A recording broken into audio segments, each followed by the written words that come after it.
marche avec toi. Alléluia. Les épreuves peuvent arriver. Cela ne dit pas que Dieu nous abandonne. Ne dit pas que Dieu n'est plus avec nous. Dieu permet de telles choses pour confirmer qu'il est avec nous. Qu'il marche avec nous. Si le feu n'est pas passé au feu, il n'aura pas sa valeur. Pour que le feu puisse avoir de la valeur, nous devons passer au feu. Un chrétien qui ne veut pas souffrir ne verra pas la gloire de Dieu. Christ a dit, c'est lui qui veut me suivre, qui doit porter sa gloire. Alléluia. Le chemin de Christ n'est pas facile. Tu peux rencontrer des choses que tu ne vas jamais penser. Jamais imaginer. Comme il est Dieu, il permettra cela d'arriver dans le temps. Pour manifester sa puissance en toi. Pour confirmer qu'il marche avec toi. J'aime le roi David. Il dit ceci. Les malheurs atteignent souvent les justes. Mais l'Éternel, il est là pour toi. Il va te délivrer.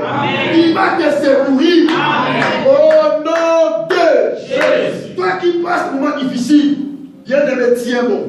Dieu est avec toi. Ce n'est pas en fait qu'il a permis cela dans ta vie. Il est là pour te protéger. Il est là pour te soutenir. Il est là pour toi. Amen. Il a dit ceci, qu'il ne nous abandonnera jamais. Amen. Jamais. Amen. Alléluia. Amen. Il est un Dieu fidèle. Il honore sa parole. Amen. Nous les hommes, nous ne sommes pas fidèles. Des fois, on peut dire des choses, on peut même promettre, mais à la fin, on ne réalise pas ça. Mais pas dans Dieu. Lorsqu'il dit, il confirme et il réalise. Amen. Alléluia. Amen. Il a promis à Abraham qu'il sera avec lui. Et avec ses descendants. Abraham est parti, Dieu est avec Isaac. Avec Jacob. Et il est avec Israël. Amen. Tout ce que Dieu a dit, il a confirmé ça. Alléluia. Bien aimé, tiens-moi. Même si tu passes un moment difficile ici, ne minimise pas ta relation avec Dieu. Amen. Alléluia. Ne minimise pas ça. Le diable a démontré, c'est comme si que tu es rejeté, tu es abandonné, c'est-à-dire qu'il retourne encore dans les mondes. Là-bas, tu étais puni. Bien-aimé, n'écoute pas cette voix. Attache-toi à Dieu. La Bible déclare, il fait toutes choses bonnes dans son temps. Ce qu'il a permis, c'est pour le servir. Amen. Alléluia. Amen. Alléluia. Amen. Alléluia. Amen. Dans les épreuves, Dieu s'élève. Dans les combats, Dieu se manifeste. Pour montrer réellement qu'il est avec lui. Comme il a fait à Josué, il a élevé Josué. Ils ont passé les journées. J'avais dit, lorsqu'ils avaient traversé les journées, c'était pour aller conquérir les Canaan. Sans les traverser, rien n'est pas de Canaan. Il fallait traverser. Alléluia. Mais aime dans ta vie la traversée. Il faut traverser. Il faut traverser. Je passe des moments difficiles. Ce qui est important dans ta vie, il faut avoir l'esprit de traverser. Il faut traverser. Ne reste pas là. Si tu restes là, tu vas échouer. Les gens font le combat, ils disaient de rester là où il se trouve. Mais Dieu a dit à Josué de traverser. De passer les journées. Après les traversées, il y a le Canaan qui est devant. Les journées là, l'image du problème, et toutes les réalités de ce monde, ça se passe devant nous. Les journées là, un obstacle. Tu fais tout, mais rien ne marche. Les journées. Tu es arrivé là. Mais qu'est-ce que Dieu t'a dit? Lui, il a permis les choses. Mais qu'est-ce qu'il t'a dit auprès des journées? Qu'est-ce qu'il t'a dit? Avant d'arriver là, avant d'être là, qu'est-ce qu'il t'a dit? N'est-ce pas? Jourdain servira pour toi. Ainsi, pour montrer que tu marches avec Dieu. N'est-ce pas? Jourdain servira la gloire de Dieu. N'est-ce pas? Journée servira au changement de ta vie. N'est-ce pas? La journée est là. Pour faire sortir ce qui est caché à toi. Ce que les gens ne connaissent pas. Journée. Ne n'épouillons pas journée, mes bien-aimés. Affrontons les journées. Affrontons les problèmes. Affrontons les réalités. Dieu est avec. Il nous a dit de traverser. Il faut traverser. Même si tout autour de toi, les gens se moquent de toi. Tout autour de toi, rien ne marche, ne reste pas là. Il faut traverser. Alléluia. Amen. Il faut traverser. Il faut arriver là où Dieu t'attend. Là où Dieu te voit. Dieu voit Israël au Canaan. Il fallait passer le chemin pour aller au Égypte. Il fallait affronter Jourdain pour aller conquérir le pays que Dieu a promis à Abraham et à tous ses descendants. Alléluia. Bien-aimés,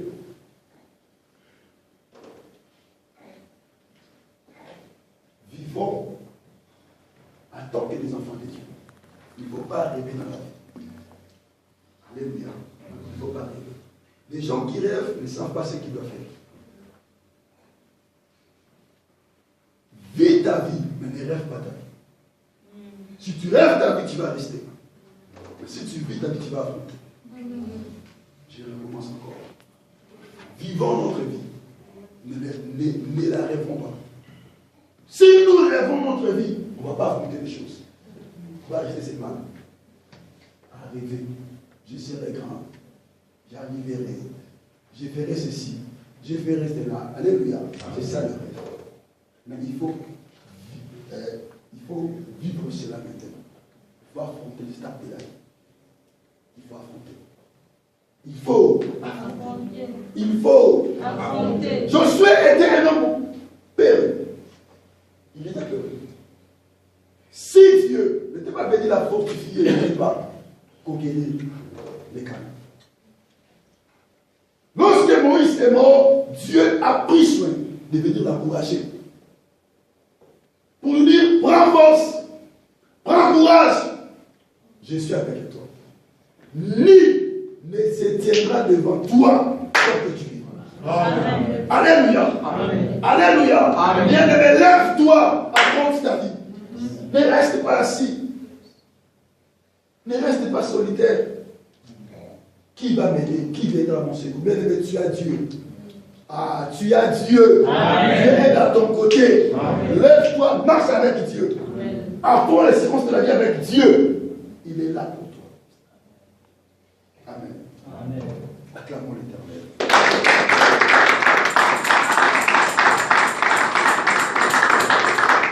Je vais dire aussi Dieu pour la prédication du vendredi. Dieu nous a parlé, il nous a dit ceci. Les Égyptiens que vous verrez, vous ne verrez plus jamais.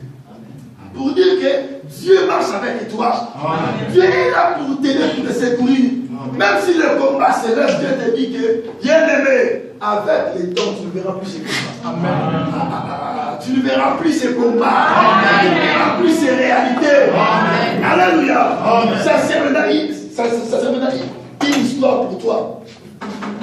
Donc tu commenceras à raconter cela. Ah, je vais passer par là. J'ai traversé ceci. J'ai fait ceci. Amen. Alléluia. Amen. C'est ça la vie. C'est ça la vie. Ne pensez plus aux événements. Ne considère plus ce qui est à. Tu vas tout oublier. Amen. Tu ne vas rien penser. Amen. Ah, c'est Dieu de transformation. Amen. Amen. Il transforme ta vie. Amen. Au nom de Jésus. Qu'il fasse de tes combats ces combats. Amen. Je dis ceci. Qu'il fasse de tes combats ces combats. Amen. Qu'il combatte à ta place. Amen. Au nom de Jésus. Écoutez le prophète Élisée. Géasi, il commence à avoir peur lorsqu'il a vu les Syriens. Alléluia. Amen. Il a dit, mais ils sont nombreux. Comment on va faire? Élisée a dit, oh, Éternel, ouvre les yeux, qu'il regarde ceux qui sont avec nous. Ils ont plus grand nombre que ceux qui sont avec eux. Il y a des soeurs sur raté. Il y a des soeurs sur raté. Il y a des soeurs sur raté. Alléluia. Ils sont au grand nombre que ceux qui sont avec eux. Notre Dieu combat à notre place. Même si on te voit seul, tu n'es pas seul. Même si les gens te voient seul, bien-aimé, en fait, tu n'es pas seul. Tu n'es pas seul, mon bien-aimé. Dieu est avec toi. Les hommes de Dieu sont avec toi. Et ils combattent à ta place. Les enfants d'Israël, ils ont remporté cette bataille. Ils ont eu la victoire devant l'Égyptien. Depuis ce jour, l'Égypte est tombée. Ils ne sont plus au top. Parce que Dieu a remporté la victoire pour ses enfants. Laisse que les gens qui te combattent, que ton Dieu remporte la victoire sur eux. Que ton Dieu, bien-aimé, remporte la victoire pour toi. Amen. Alléluia. Que tu ne vois plus ces choses que tu vois dans le monde. Amen. Dieu vous bénisse. Acclamons pour le roi.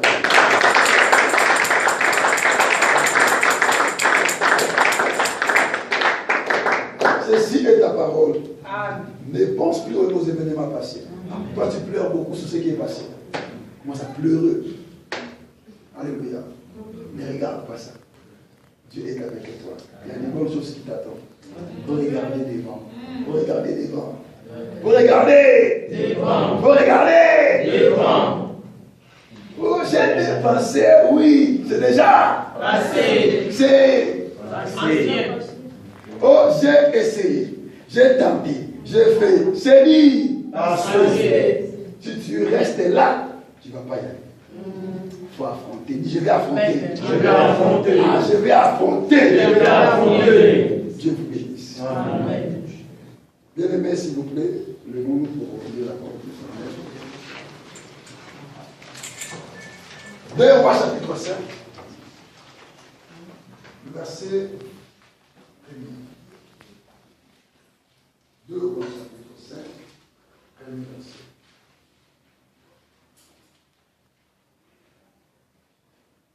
Je lis la parole au nom du Seigneur. Amen. Naaman, chef de l'armée du roi de Syrie, jouissait de la faveur de son maître et d'une grande considération, car c'était par lui que l'Éternel avait délivré les Syriens. Mais cet homme fort et vaillant était lépré. Or, les Syriens étaient sortis partout et ils avaient emmené captif une petite fille du pays d'Israël qui était au service de la femme de Naaman. Et elle dit à sa maîtresse, « Oh, si mon Seigneur était auprès du prophète qui est à Samarie, le prophète le guérirait de sa lèvre. » Naaman alla dire à son maître, la jeune fille du pays d'Israël a parlé de telle et de telle manière. Et le roi de Syrie dit, va, rends-toi à Samarie et j'enverrai une lettre au roi d'Israël.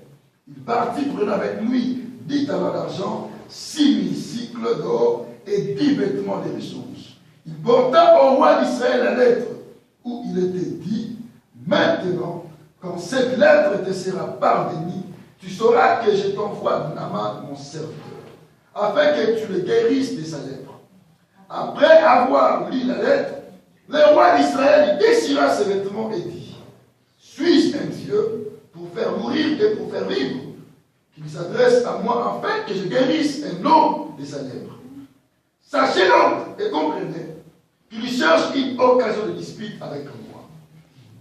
Lorsqu'Élisée, homme de Dieu, apprit que le roi d'Israël avait déchiré ses vêtements, il envoya dire au roi, pourquoi as-tu déchiré tes vêtements? Laisse-le venir à moi et il saura qu'il y a un prophète en Israël. Naaman vint avec ses chevaux, son char, et il s'arrêta à la porte de la maison d'Élisée. Élisée lui fit dire par un messager, va et lave-toi 7 fois par les journées. Ta sœur redeviendra saine et tu seras pur. Alléluia. Amen. Naaman fit hériter et il s'en alla en disant, voici, je me disais, je sortirai vers il sortira vers moi, il se présentera lui-même, il invoquera le nom de l'Éternel de son Dieu, il agitera sa main sur la place et guérira le lepreux. Le fleuve de Damas, d'Abana et le papa ne battu pas mieux que toute personne d'Israël. Ne pourrais-je pas m'y laver et devenir pur? Et il s'en retourna et partait avec fureur. Mais ses serviteurs s'approchèrent pour lui parler. Et il dit, mon père, si le prophète te demandait quelque chose de difficile, ne l'aurais-tu pas fait? Combien plus dois-tu faire ce qu'il t'a dit? Lave-toi et tu seras pur. Il descendit alors et se plongea 7 fois dans les Jourdains, selon la parole de l'homme de Dieu. Et sa chair redevint comme la chair d'un jeune enfant. Et il fut pur. Naaman retourna vers l'homme de Dieu avec toute sa suite. Lorsqu'il fut arrivé, il se présenta devant lui et dit, voici, je reconnais qu'il n'y a point de Dieu sur toute la terre, si c'est lui en Israël. Et maintenant, accepte, je te prie, un présent de la part de ton serviteur. Et il répondit, l'Éternel ton Dieu, l'Éternel dont je suis le serviteur est vivant. Je n'accepterai pas. Naaman pressa d'accepter, mais il refusa. Alléluia. Amen. Luc chapitre 17, verset 11. Luc 17.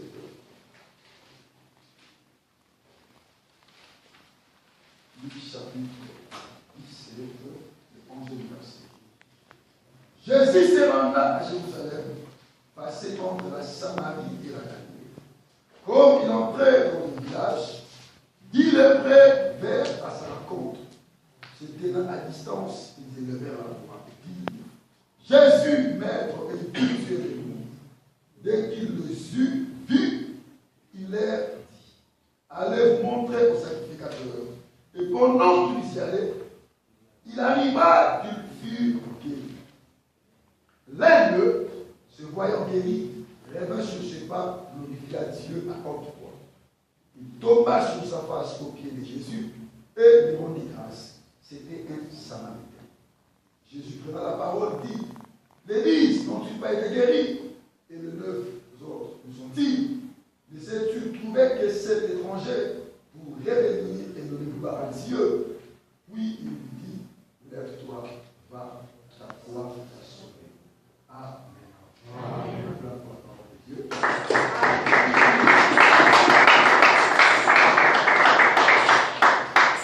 Bien-aimés, ici, nous voyons Élisée le prophète. C'est un prophète majeur dans la Bible. Celui qui a succédé le prophète Élie. Alléluia. Ici, nous voyons le chef de l'armée de Syrie, au nom de Naaman. La Bible nous montre que ce chef, il avait trouvé grâce auprès de l'Éternel en remportant un combat pour son pays. Il jouissait de la faveur du roi. Le roi l'aimait. Il était important dans son royaume. C'était un chef de l'armée, un doute. Lorsqu'il parlait, les gens l'écoutaient.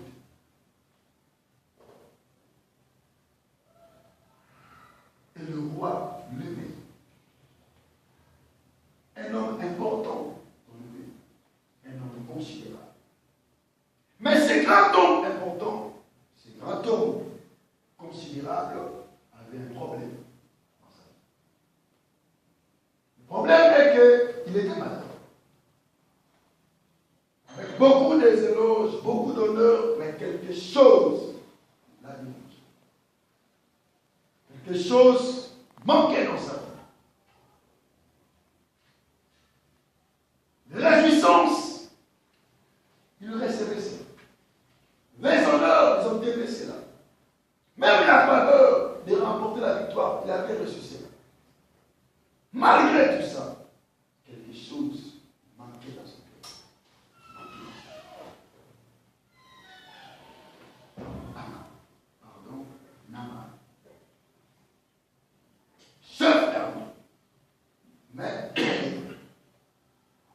représentait toutes ses capacités, tout ce qu'il bénéficiait. Mais à la fin, on nous dit qu'il était. Donc, il y avait une chose qui lui permettait. Donc, il y avait une chose qui l'empêchait. Alléluia. De bénéficier ou de recevoir quelque chose. Il y avait un obstacle dans sa vie qui l'empêchait de vivre réellement comme tout le monde. C'était quoi? C'est la lèpre. C'est quoi la lèpre? La lèpre, c'est une maladie infectieuse qui couvre la peau, le pistil et les canaux. Alléluia. Donc c'est une maladie infectieuse qui couvre la peau de pistil et d'écailles. Celui qui a la lèpre, on l'appelle le lépreux. Donc leur vie, leur peau n'est pas comme la nôtre. Cette maladie abîme la peau de tout cela. La peau devient comme des écailles. Alléluia. Ça défausse les yeux. Donc cette maladie, vraiment c'est une maladie qui détruit les corps humains. Tu peux être là, mais les gens des fois ont peur de te voir. De te regarder. Tu peux imaginer un chef, mais les gens des fois ont peur de te regarder. Parce que sa peau est abîmée. Alléluia. Des fois, ces yeux ne sont pas aux mesures normales de tout humain. Donc, il y avait quelque chose qui lui dérangeait. Qui dérangeait Naaman. C'était quoi? C'était la lèpre qui était dans sa vie. Et tous les jours, il avait besoin que cette maladie la quitte. Et c'est une maladie infectieuse. Ça peut se transmettre. Alléluia. Des fois, il peut être avec les gens, mais il se sent mal.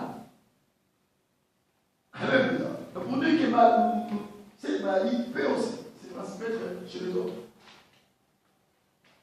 Donc, il avait quelque chose qui dérangeait son cœur. La lèpre. Une maladie qui tue. Nous avons vu dans la Bible, en Israël, on le mettait en dehors du pays, ces gens qui avaient la lèpre. Ils étaient abandonnés.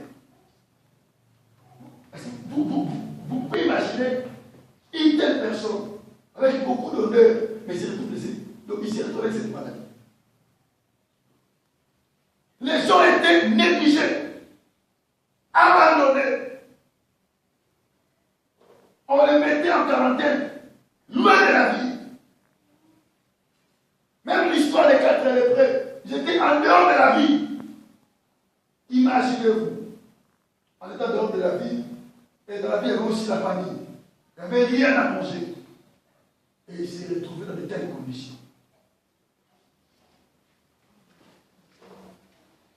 Alléluia. Alléluia. Une maladie qui vient de loin. Même avant Jésus-Christ. Rien de Jésus. Alléluia. Et Naaman, la maladie a aussi l'attrapé. Il était là. Il cherchait le moyen pour qu'il puisse en sortir de cette situation. Malgré les éloges, malgré la renommée, malgré tout ce qu'il avait, il y avait quelque chose qui dérangeait son cœur. C'est la lèpre. Et la lèpre, c'est une maladie chronique. Donc pour dire que ça évolue petit à petit. Si tu n'as pas une lèpre, comme penser que c'est comme si tu n'as pas la lèpre. resté dans la vie, personne, même 20 ans. Vous savez, c'est comme que tu as une même après 20 ans. C'est une maladie qui est chronique. Ça évolue petit à petit. Et les gens qui négligent les traitements, des fois, ils meurent. Parce que ça tue. Ça détruit la peau. Alléluia. Ça vibre les corps. Ça tue. Alors, malgré tout, il était là, mais des fois, il avait peur de la mort. Alléluia. Il pourrait partir comme ça.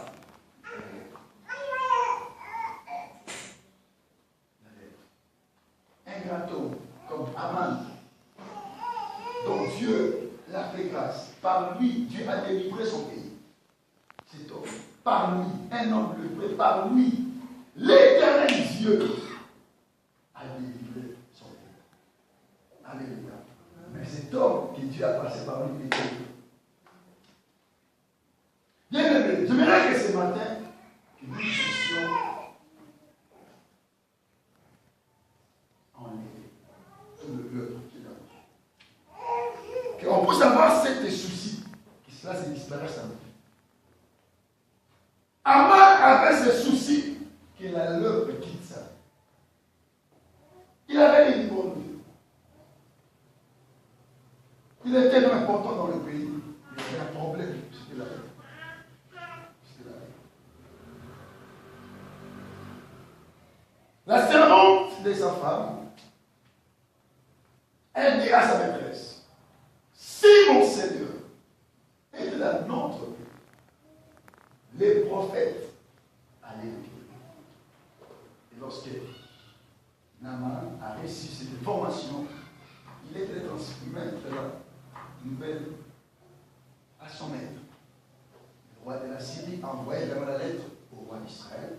Mais ce qui est étonnant, le roi d'Israël n'a rien compris. Que cette affaire n'était pas son affaire. C'était l'affaire de l'homme de Dieu. Alléluia. Mais il y a des affaires qui concernent les hommes de Dieu. Tu peux être chef des choses qui ne te concernent pas. Il faut avoir l'esprit de comprendre les choses. Alléluia. Il y a des choses que nous, les pasteurs, on peut faire. D'autres, on ne peut pas faire ça. Il y a des choses que c'est à vous de les faire. Et si vous comprenez cela, vous êtes bénis. Je dis ceci. Si vous comprenez cela, vous êtes bénis. Amen. Le roi n'avait rien compris dans cette lettre. Il a lu, mais n'a pas compris. Il a déchiré ses vêtements, il s'est nerveux. Mais Lisa dit, mais qu'est-ce qu'il ne va pas? Oh, il dit, non, faites-les venir en moi. Alléluia. Faites-les venir. Christ a dit ceci. Venez à moi. Vous tous qui êtes fatigués, vous tous qui êtes chargés, moi je vous donnerai le repos. Il faut aller vers Christ. Il y a des choses que Christ fera dans ta vie. Ton père ne le fera pas. Ta conscience ne le fera pas. Tes voisins ne le fera pas. C'est Christ qui fera cela. Et il faut aller vers lui. Alléluia. Il faut aller vers lui. Lorsque Aman est venu chez Élisée, Élisée l'a dit d'aller se jeter au Jourdain avant ce trou. Au début, il avait méprisé ça. Mais pour ce l'homme de Dieu, pourquoi vous pouvez faire de telles choses, pourquoi venir comme ça, par rapport à sa pensée. Mais après, lorsqu'il a compris, il s'est jeté. Lorsqu'il s'est jeté, il a vu des miracles. Alléluia. Après, il est retourné vers l'homme de Dieu pour manifester sa reconnaissance envers Dieu. Et il a reconnu que le Dieu d'Israël est le Dieu véritable. Alléluia. Parce que la lèpre a quitté sa vie. Amen. Dans la Bible, il y a encore une autre histoire pour vous montrer. Dans les Lévites, chapitre 17. Nous avons vu ces 10 lépreux. Et aussi avaient la même maladie, comme Naaman. Ces 10 lépreux, ils sont allés vers Jésus. Parce qu'ils ont dit Jésus, lorsqu'ils voulaient entrer dans une autre vie, ils ont rencontré Christ. Ils ont dit au Seigneur, Jésus, aie pitié de nous. Et aussi, ils avaient besoin que cette maladie quitte leur corps. Ils désiraient cela. Ils ont eu cette occasion de rencontrer le Seigneur. Ils ont supplié à Dieu que cette maladie puisse disparaître. Christ les a dit ceci, d'aller se faire montrer le sacrificateur. Lorsqu'ils partaient au cours des routes, ils se sont vus qu'ils sont déjà guéris. Alléluia. Ils étaient combien? 10. Mais parmi eux, il y avait un. Lui, il n'a pas pensé comme les autres. Lui, il s'est retourné par ses pas. Il commence à faire quoi? À glorifier Dieu. Amen. Lorsqu'il fait quelque chose, il faut retourner. Il faut miser au magasin. Alléluia. C'est-à-dire que ça, c'est que je veux. C'est que je vis. Je vis par force. Il y a une personne qui a fait cela. Je peux me retourner vers lui pour rendre grâce. C'est donc lorsqu'il se retourne, il commence à glorifier Dieu. Il commence à rendre grâce au Seigneur. À tel point qu'il s'est mis même à genoux devant le pied du Seigneur. Il s'est prosterné pour rendre grâce à l'Éternel. Maintenant, Christ s'est posé en disant, où sont les mêmes morts? Est-ce qu'eux aussi ne sont-ils pas été guéris? Mais comment cet étranger, il peut retourner et venir rendre grâce à Dieu parce qu'il avait compris. Amen. Il avait compris. Il avait cette esprit de